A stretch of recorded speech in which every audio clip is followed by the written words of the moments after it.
So when I finally got off the gangplank, and walked into the terminal, I noticed that the terminal was a small terminal. It was the South Terminal of Austin, and on one side was the departure, and then on the other side, which I was on, was the arrivals.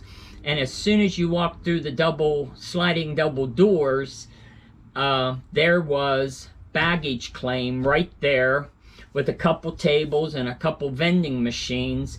And then on the other side of the terminal, there was another sliding glass doors that led to the street, where people picked you up. So yeah, that was kind of nice. I didn't have to walk the whole damn airport to get my luggage. So as soon as I got off, waited for my luggage to come down off the carousel, grabbed my luggage, and then this was the first time I ever called for a Lyft driver. Now see, I made a reservation ahead of time with Lyft and told them what time I would be coming in, and they made sure that I had a driver available. And so when I got my bag, I got a text that said, as soon as you get, claim your bags and is ready to be picked up, to call this number, which was the driver's number, and let them know that you're ready for a pickup. So that's what I did.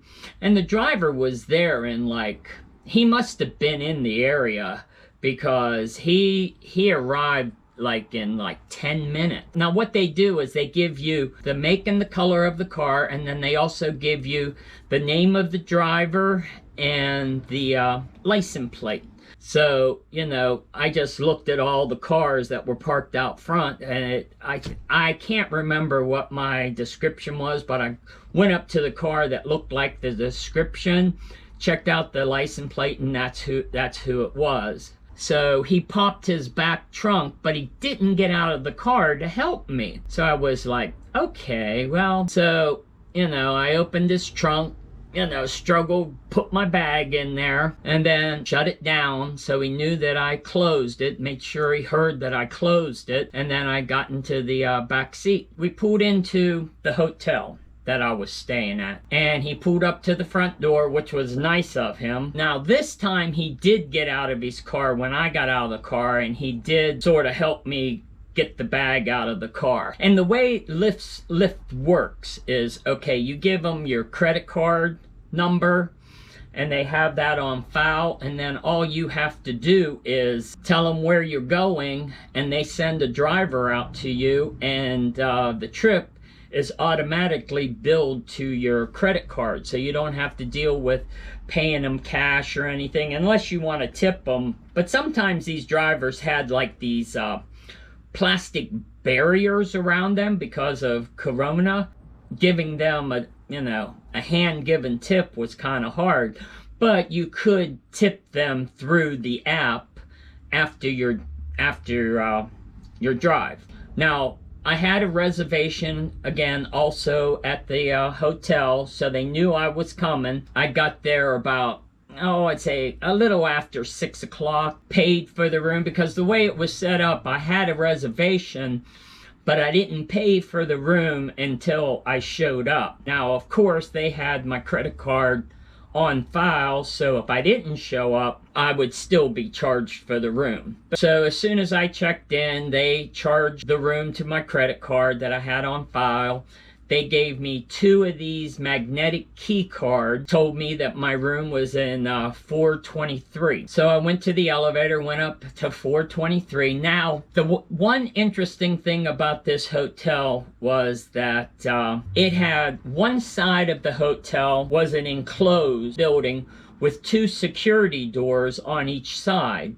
And then around the pool area, it was an open area with rooms on the outside. And the room doors, came to this walkway around the outside of the building. And my room was inside the enclosed area, but I had to go through a security door to get to my room. So I finally came to the security door and was pushing on the button.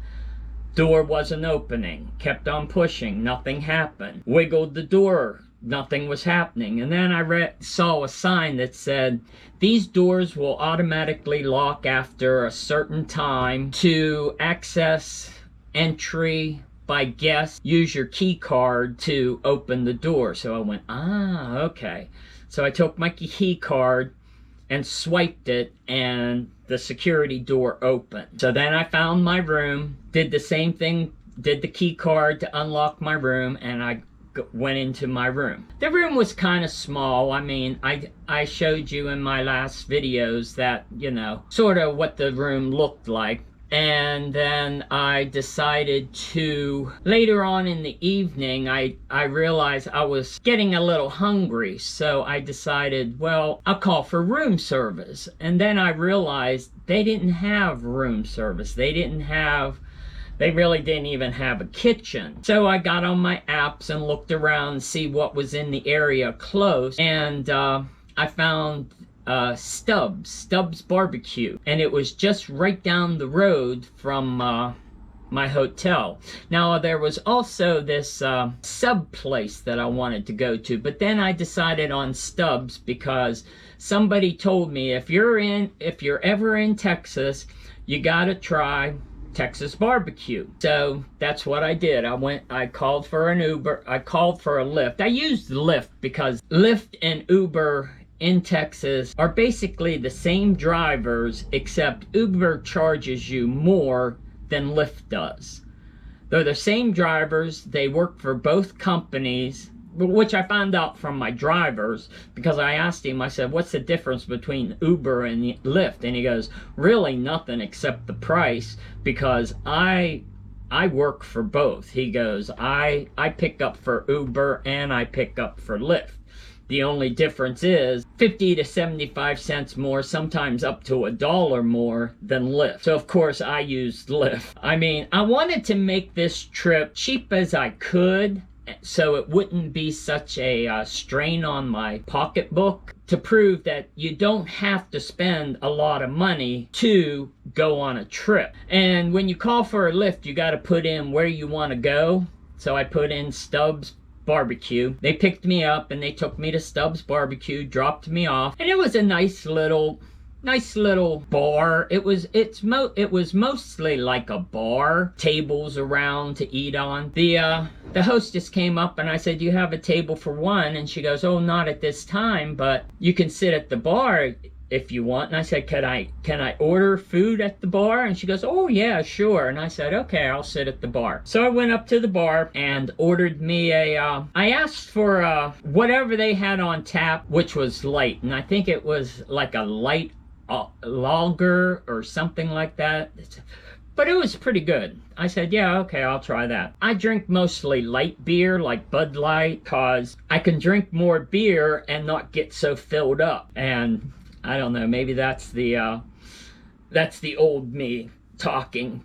I said, do you have any menus? And he goes, yeah. And he pointed to this like little card that had a barcode on it. And he goes, yeah, just scan that and you'll get the menu. And I'm like, okay, that's new to me. I don't know how to scan these things. So while I'm sitting there drinking my beer, I'm on my phone, you know, going to Google Play, going scanners, whatever, you know, you need to scan these things to read them. And I had to install that on my phone so I could scan their QR code or whatever they're called so that I could get their menu. So finally I got that done and the menu popped up and I started reading the menu. And they had 3 types of ribs. They had like a 3-portion, 2-portion, and a single portion. And the single, I think, was sort of like $8.95. Double was like 12 something. And the triple was like 20 something. I was hungry, but I wasn't that hungry, so I got the single. And it came with 2 sides. And I ordered mac and cheese and coleslaw. So I put my order in. I got down to about, I'd say about halfway of my beer, and then a gentleman came and sat next to me. He ordered an IPA, something like that. He asked for whatever IPA they had on tap. Didn't think about it too much. And I thought, you know, I might try that next time, see what that's like. You know, the beer that he ordered. So then my food came. My food came in like, oh, I would say 5 minutes at the most. I mean, like I said, I only got down to halfway of my beer, and I think I took one drink of it, and then all of a sudden my food was there. I started eating my food, and I, you know, unwrapped their silverware and their napkin, and I put the napkin on the, in between me and this gentleman that was sitting next to me.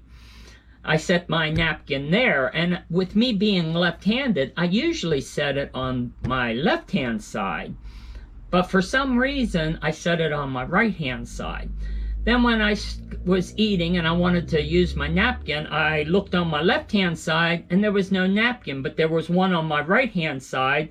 And I'm like, now, is that mine or is that his? So I sort of asked him, I said, excuse me, but is this your napkin or is it mine? And he goes, oh, I haven't ordered anything to eat yet, but I think it's yours. And I was like, oh, okay, thank you. So I took the napkin and continued to started eating. He got his beer, I'm eating, and he said, how's the ribs? And I said, oh, they're pretty good. I said, they're not too bad. They're a little bit on the peppery side, but I said, it's not too much to overwhelm them. And he says, oh, I think I might be getting those. And I noticed that he had an accent. He sort of had like a Australian, British mix accent, and he introduced himself. He goes, hello, I'm Miles. And I said, oh, hi, I'm Joe. And he goes, so what are you in Austin for? And we started talking, you know, and I told him I came in for Austin Pride and it got canceled.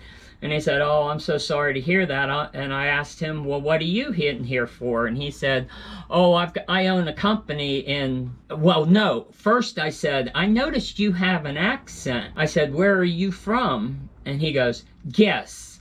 And I was like, oh my God. He goes, guess. Well, where do you think I'm from? So I sort of was like saying it's British and Australian mix. And I'm like thinking to myself, if I say British, so I said Australian, and he sort of giggled and said, oh no, he goes, it seems funny that all Americans get the two accents mixed up. And he goes, no, I'm from the UK.